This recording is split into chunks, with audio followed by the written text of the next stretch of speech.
whatever reason. We're making gumbo. Yep. What have you got here? This is the dry roux. I made it a couple months ago, but I didn't make it quite dark enough. I stopped a little bit early, so I'm just darkening it up a little bit. It's just flour that's overheat, stirring pretty frequently to make sure it doesn't burn on the bottom. Okay. And I have a jar that's store-bought that I used for my reference color, so I know what the right color is. Okay, and then I'm going to move over here. The other things we've got on the stove are a massive pot. Yes.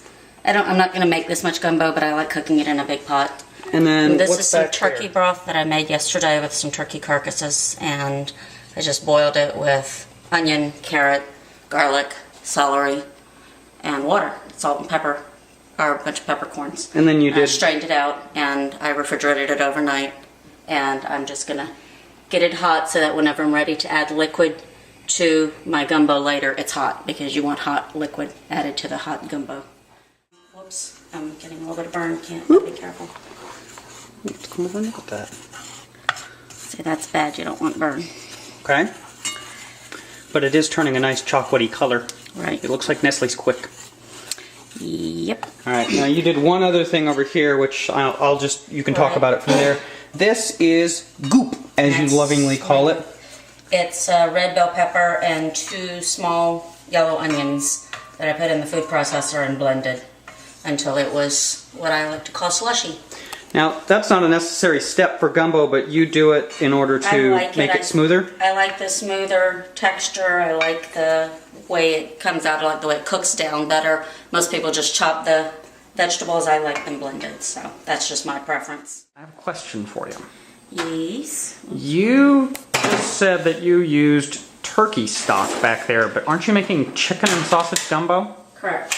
Okay, what's up with that? Chicken and turkey, huh? I'm confused. Oh, they're both poultry. I had turkey carcasses, basically, so that's what I made my stock with.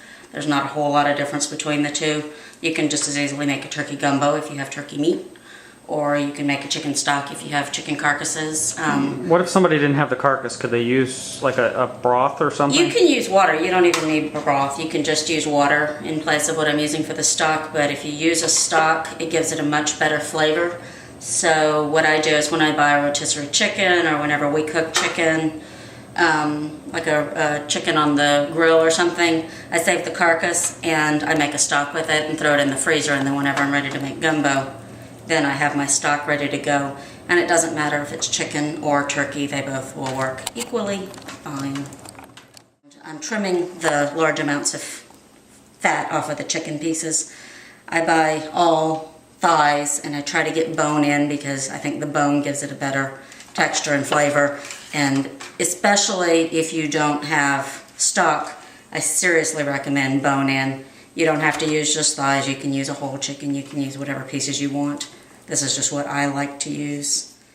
We're going to season the chickens, and when I wrote the recipe for the gumbo, everybody said, well, how much salt? And I said, well, I don't know, I just put salt on it. How much cayenne pepper? I don't know, I just season it. And I season it just past knowledge and life and what I think I need. So let's check the chicken here. We're going to watch. We're going to show you how I do it. Well, first thing is, what do you have? 11 chicken thighs. Okay, how much gumbo are we making with that? As much as 11 chicken thighs make. I don't measure, I don't know. I'm just going to make it, add the amount of water until I have enough liquid that it's the right thickness for gumbo. Okay, and so you don't need this many for what a lot of people are doing. You tend to make larger quantities I make a large than most. quantity, I freeze it, I give it away.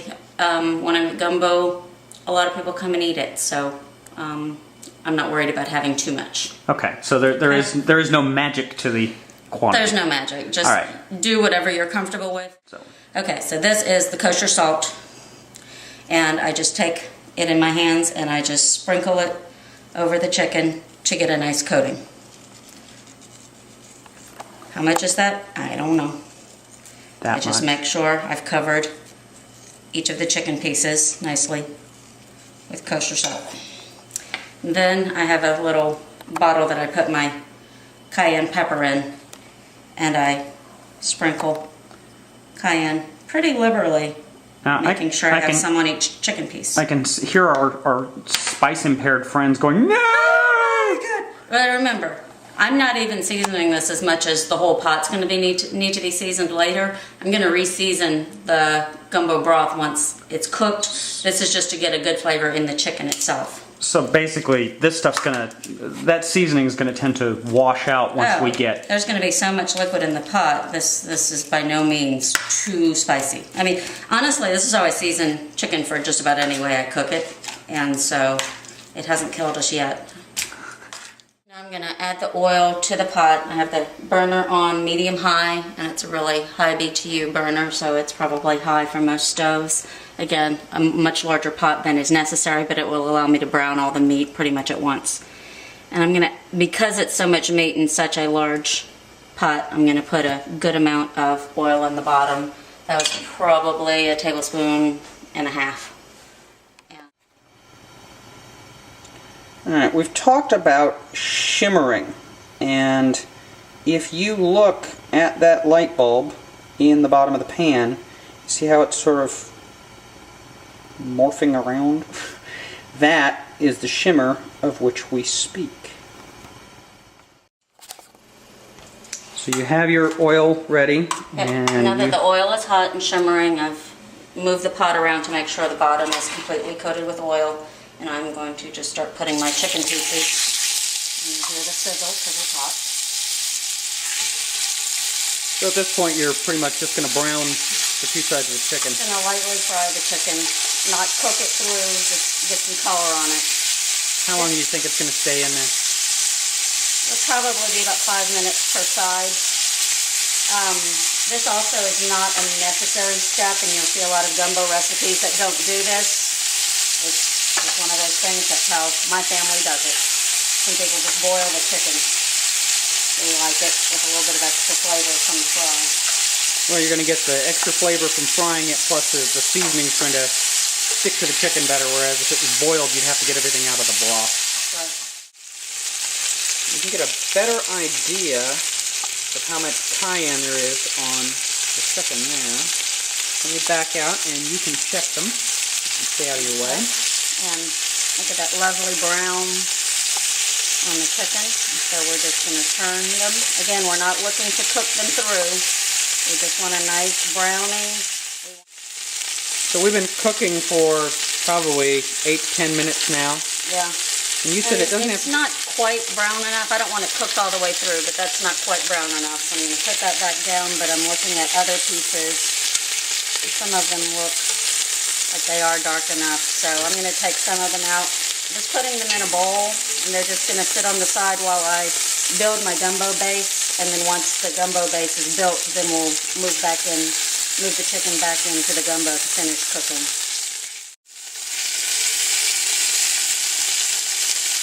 What are you checking for? You keep picking them up and looking at them. I'm just looking at how brown they are. I'm just sort of getting a nice color on them. Again, this is all going to cook as it basically boils. It's just going to boil for a couple of hours later, so it's not how much they're cooked. I'm just getting a nice brownness on them. Look at the bottom. That's called the fond, and it's all the little chicken juices and goodies and bits and pieces that are there. See, the amount of oil in the pan isn't a whole lot more than I started with whenever I had just the olive oil. And so this is, actually it was canola oil. And so with this, I'm not too disturbed that it's too much oil for the gumbo, so I'm going to just leave that in, and I'm going to put in my onion and bell pepper. This, I'm going to cook and stir. I'm going to scrape up all the little fond bits from the bottom of the pan.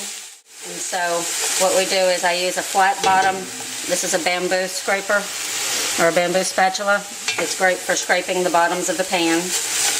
And so with the liquid from this, I just make sure to loosen up all of that good stuff. Scrape it all loose. So I'm going to guess that if somebody's doing this with a different set of pots, they would not want to use a non-stick pot. They would want to use something that actually is a... Correct. Otherwise you can't get the fond. You want a Dutch oven, you can use a cast iron, you can use a nice big soup pot, basically. And it just so happens you use this one because you can do more of a working in a single pot type thing. Right, and if your pot can't hold, like if I were using a soup pot that were this big around, I would fry the chicken in batches, do 4 or 5 pieces, however much could fit, take those out, work the next batch until all the chicken was cooked, and then move on to the vegetables. Because you don't want to stack it, because it won't brown if you do that. Got it.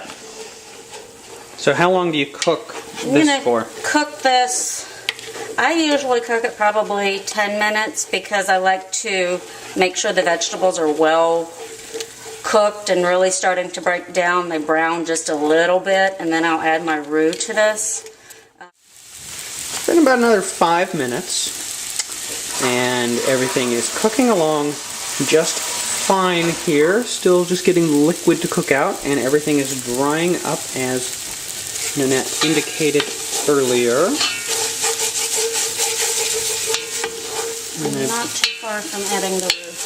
Okay, and then over on this other side, I believe you were getting ready to chop some sausage. Some andouille sausage. Now, andouille, that's a Cajun smoked sausage, essentially, isn't it? Correct.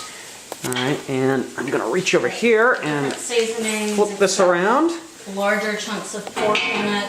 It's really good. This happens to be the sausage that Nanette likes to use, a brand called Savoy's. It's one I can get in Georgia too. That's right, and I know that if we were to hear from some of our friends in Louisiana, they would have other brands that they prefer.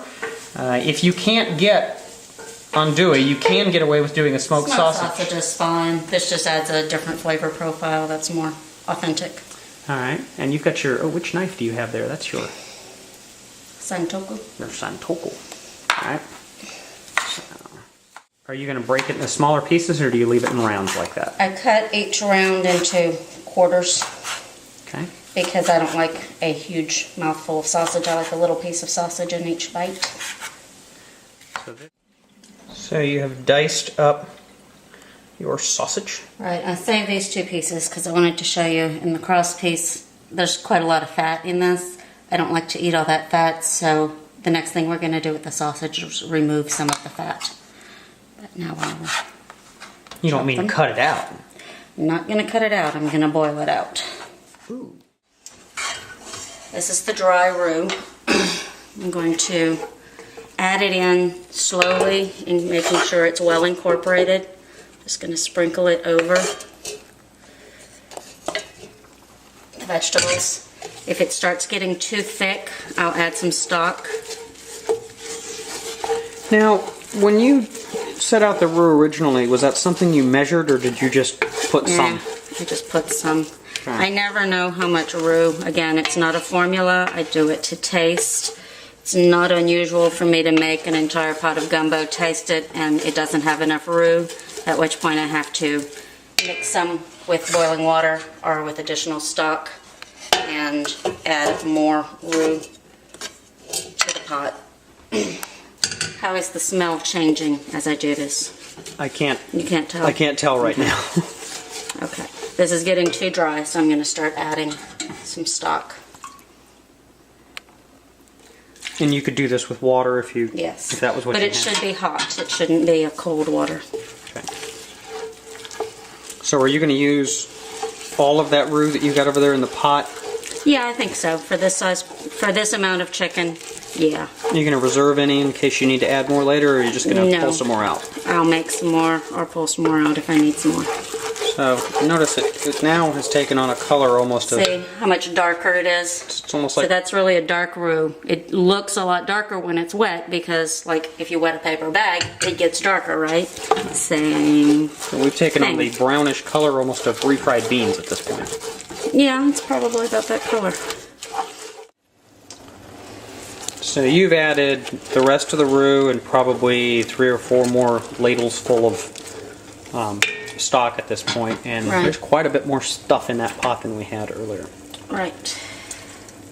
So now at this point, what's happening? I'm going to continue to add stock a little bit at a time, stirring it, and it's going to go from being what you see as sort of a thick goo into a liquid. We're going to add enough liquid with this stock, and if I run out of stock, we'll move on to water. but we're going to add enough liquid until it is a broth rather than a thick sludge such as you currently see. But it's best to add a little bit at a time, incorporate it.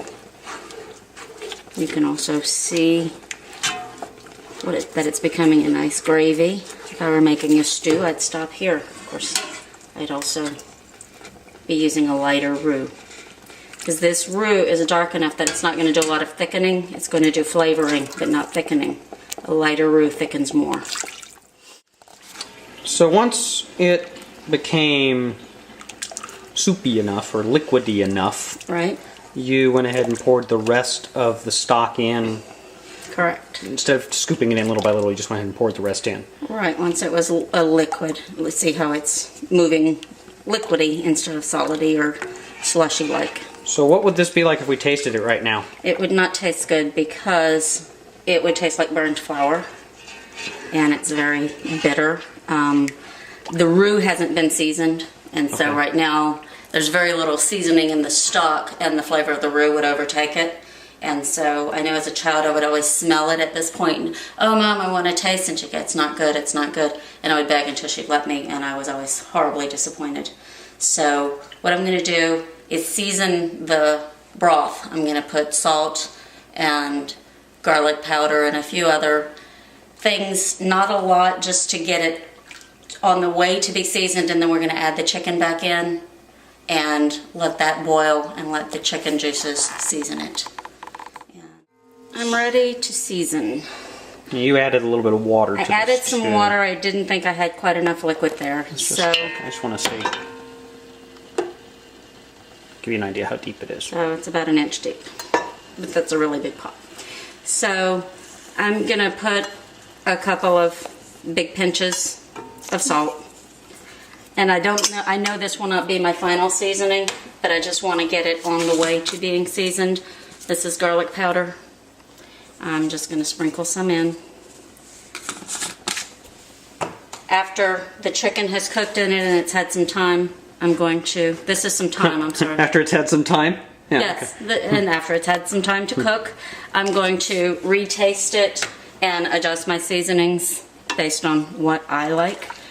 I'll add pepper if I need to at that point.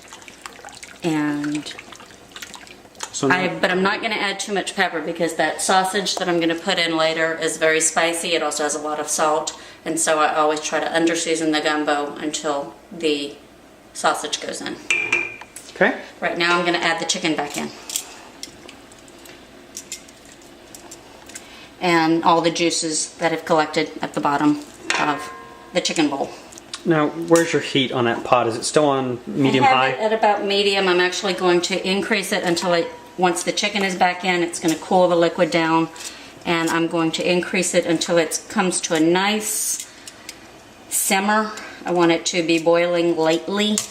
And I'm going to let it cook at that level. Periodic stirring, probably every half hour or so. Probably for an hour or two. I actually want the chicken to start falling off of the bones so that I can debone it and we can serve it as boneless chicken gumbo.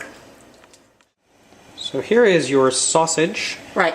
And you put just enough water to cover it. Just to cover, I'm going to put this on medium until it comes to a boil, lower it until it's just simmering, and let it simmer for half an hour or until it looks like most of the fat has been rendered out of the sausage, and then we'll scoop the sausage out and refrigerate the liquid so that the fat separates from the yummy spices and juices. Perfect. So the sausage has been cooking for how long? Oh, I don't know, half an hour or so. You can see the fat has melted out of the sausage and is now floating on top of the water.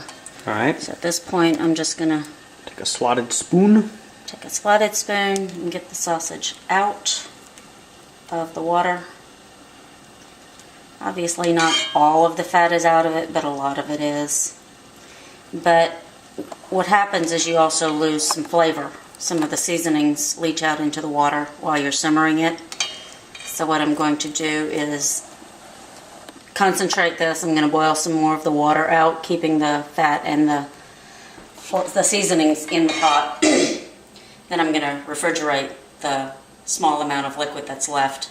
The fat will solidify, be on top, and then I will throw the fat away and use the liquid back in the gumbo when I add the sausage. So I've wandered back into the kitchen to find that you're doing something. I am doing something. What is it that you're doing here? Well, if you look over to my right, you'll see I've taken all the chicken, which is now cooked and falling off the bones. As you can see, this is just meat that separated. And this is going to cool and get deboned after a night in the fridge. Okay, I know what you're thinking. She just said a couple of days. But actually, it's just better that way. You can make the gumbo in one day and everything will be okay. Don't worry about it. It's just this way's better. This is the sausage that's been boiled down and is cooling down so it can go into the refrigerator. I'm going to show you. This is the concentrated liquid out of the sausage. You can see the fat layer already accumulating on top. So that's going to refrigerate and pull the fat. Now this overnight thing that you're talking about, none of this is necessary, but it's just something that you like to do. Gumbo tastes better with a little bit of age when the juices and the flavors have time to get acquainted a little better. And so I always make my gumbo, put it away in the fridge for a couple of days, and then take it back out, remix the meat with the broth, make some fresh rice, add the sausage in, and serve it at that point. And the point of doing the sausage water is you want to get the flavor out of it, but then throw the fat away. Get the fat away, which is both healthier and also we found it leads to far less heartburn in people. Okay, so at this point we have now waited a couple of days. Yep. And what we have is we have the gumbo with chicken. The chicken has been deboned and added to the gumbo broth. Then we have the sausage, which we took out of the water. We have an empty pot. That's where stuff's going. And we have... what is that? That's sausage fat. And that's flavored sausage water. And there's yummy stuff in there. We don't want the yucky layer, but we want the good stuff. And I believe we stated before that one of the reasons for doing this also is that it helps with people that get indigestion and things from gumbo, that this will help control that. So you're just going to scrape the fat off, essentially. I just scrape it off. The good part is gelatinized, so it just sort of comes off in a layer. And then I throw it out. At long last, the moment of truth has arrived. Yummy. So, serve away. Ooh. Steamy. A nice big scoop. And get yourself some rice.